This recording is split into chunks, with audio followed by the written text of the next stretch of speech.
Okay, picture this for a second. Hugo van der Goes, Hmm. 15th century Flanders, the really intricate Portinari altarpiece. Got it. Mm-hmm. Incredible detail. Now jump way forward. Think 1960s Florida. Abstract art really starting to bubble up. Yeah, seems like completely different worlds, doesn't it? Totally. But that's kind of our starting point today, that contrast. Because we're looking at an artist who was right there in that Florida scene. Bob Camblin. And what's fascinating, really, is how he, working in abstract modes in 1960, was still connecting back to stuff like that altarpiece. Exactly. So we're going to dig into his work, his thoughts, just around that one year, 1960. And we've got some great material to work with. There's a retrospective catalog. Right. The Camblin retrospective, 1956, 1993. Kind of gives us the facts, where he showed, taught, that sort of thing for 1960. And then there's this other document, Bob Camblin quotes and other mysteries. More personal, his own notes and reflections. Yeah, little fragments of his thinking. So the idea is, let's put these together. Yeah. See if we can get a richer picture of him as an artist in that moment. And for you listening, if you like getting into an artist's head a bit, understanding how ideas evolve, this is a neat snapshot. Yeah, someone finding inspiration maybe where you wouldn't expect, and just thinking deeply about art and seeing things. You get those aha moments. So let's start with that surprising connection, the altarpiece. Camblin actually did a series called Homage to Hugo. Inspired by that very painting, the Portinari altarpiece, which you'd seen in Florence. But, and this is key, he wasn't trying to repaint the nativity or anything. It wasn't about the subject matter in that sense. No, exactly. There's a quote from him actually reported by Jan Dickerson in the Kansas City Star back in December 60. He said he was focused on, how did it go? Something like the painting's spatial transformation of the figures into abstract color relations. Right, with an attempt to retain the poetic suggestions. So forget the shepherds and angels for a minute. He's looking at how Van der Goes built the scene. He's looking at the structure, the composition, how the space works, how the colors relate. That's what he's pulling out. So the insight there is what? He's seeing art history as a toolbox. Sort of, yeah. Not as rules, but as principles. He's taking the underlying logic from this old masterwork and using it as fuel for his own very different abstract work. That's a pretty modern way to look back, isn't it? It really is. It's not imitation, it's reinterpretation. Finding core ideas and seeing where they lead in a new context. Okay, so while he's got one foot in the Renaissance, mentally at least, I thought, yeah. he's very much physically active in the Florida art scene in 1960. Yeah. The retrospective lists, 5 shows he was in that year? At least 5, yeah. A busy guy. And one big one early on was the Governor's All Florida Show. Ringling Museum in Sarasota, January 1960. What was the vibe there? Was it a big deal? Well, Governor Leroy Collins opened it, talking about, boosting art in Florida, encouraging local artists.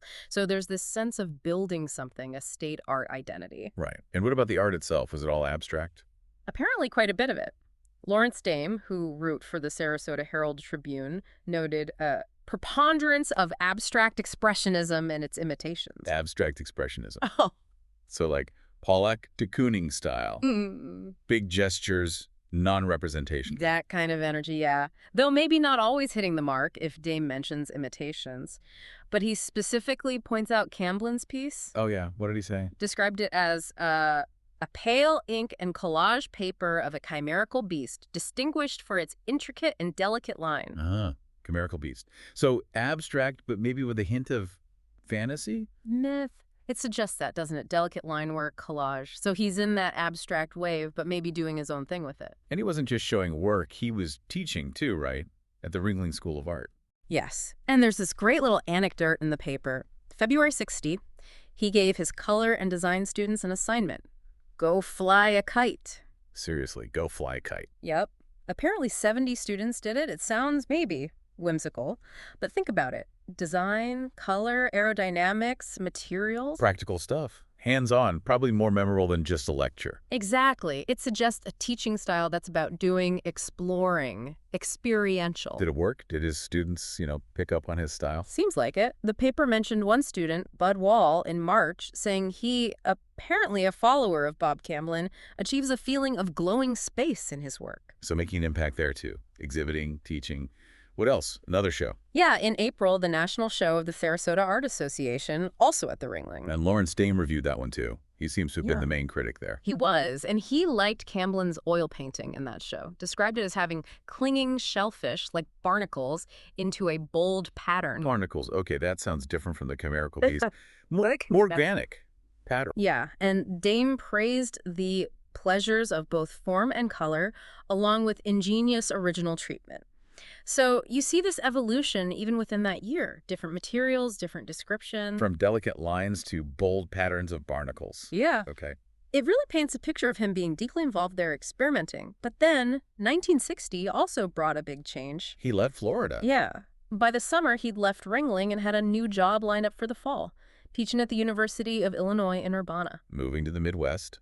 And did his art shift with the geography? It seems like his thinking did. By November, he had a show in Kansas City at the Art Institute, and that's where he talked about, well, moving away from certain things. Right, thanks. He felt he was moving past the extremes, pure abstraction on one side, and social realism, art with a strong political or social message on the other. Why? What was wrong with those? His take, according to that Kansas City Star article, was that pure abstraction could be, well, maybe too demanding for the viewer, hard to connect with sometimes. And social realism felt too much like being lectured at, too obvious. So he wanted something in between. Yeah.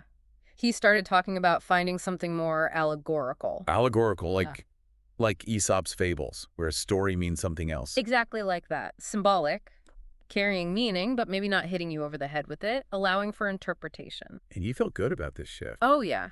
He's quoted saying, "I have found a direction, and it's nice to be going somewhere." You can almost hear the relief or excitement there. Finding your way as an artist, that's huge. And he also talked about paintings being a 50-50 proposition. Meaning The art offers something, but the viewer has to bring something too. It's a collaboration, an active thing, not just passively looking. that fits with allegory, doesn't it? You have to kind of unpack it yourself. Precisely. It puts the viewer in an active role, which makes sense if you're trying to avoid being too obscure or too preachy. It really speaks to you wanting to understand things deeply. So this professional move, this shift towards allegory, was it connected to other things he was thinking about? His personal studies?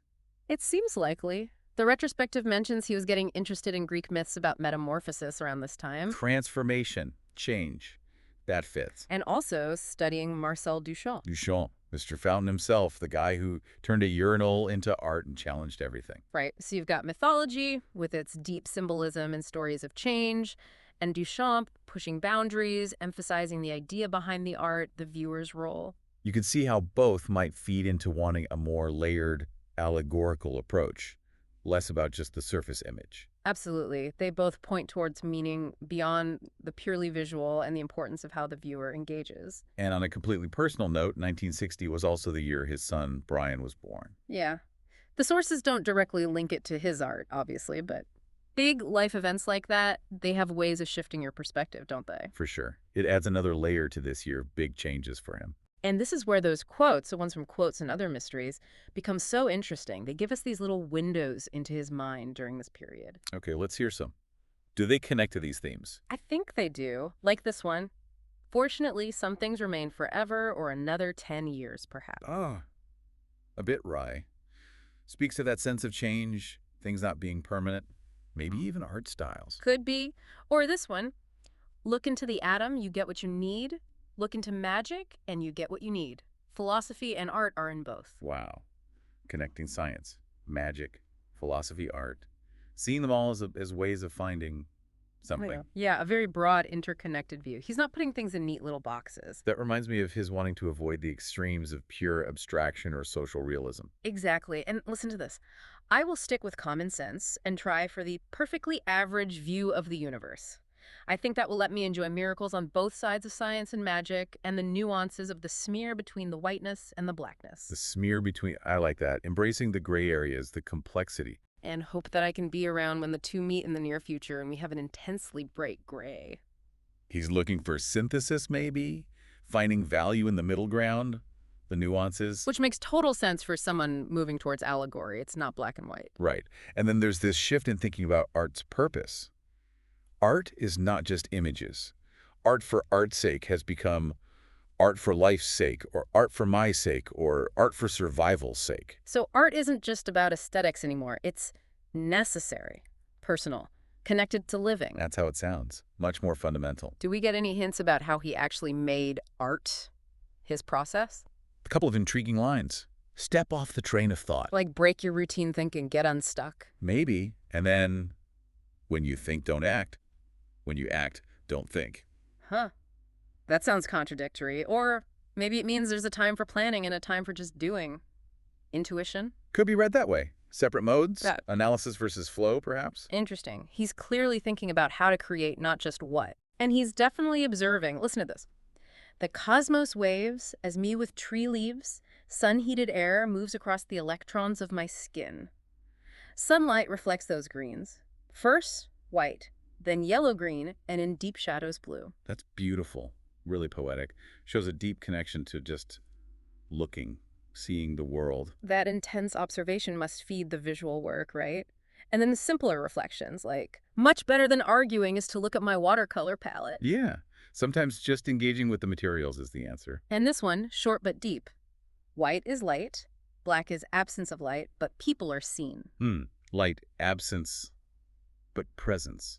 People are perceived. It makes you think about seeing, about existence. So when you put all these quotes alongside his move to Illinois, his shift to allegory, his teaching, his exhibitions, 1960 emerges as this incredibly rich, transformative year for him. Yeah, you see him wrestling with big ideas. Art history, abstraction, meaning, perception, and his own place in it all. He's pulling from the past, Van der Gogh's engaging with the present Florida's abstract scene, and actively charting a new course towards allegory. And all the while, he's got this running internal commentary, these insightful little notes about science, magic, life, seeing. So summing it up, 1960 for Camblin is about bridging old structures and new abstraction, being active locally in Florida, then consciously shifting towards a more symbolic, allegorical style as he moved professionally. And underlying it all is this deep current of philosophical questioning revealed in his writings. And, you know, for you listening, this journey Camblin took in just 1 year.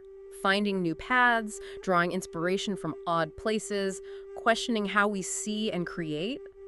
That's a pretty universal human thing, isn't it? That process of figuring things out, evolving your ideas, it definitely resonates. You see echoes of it everywhere. Constantly reassessing, looking closer. Which actually brings us to a great final thought to leave you with. Another quote from Camblin. We have nothing to fear, but fear ourself. Ooh, that's a powerful one. Yeah, we have nothing to fear but feel ourself. Something to chew on. Where do our own fears and limitations come from? We're thinking about.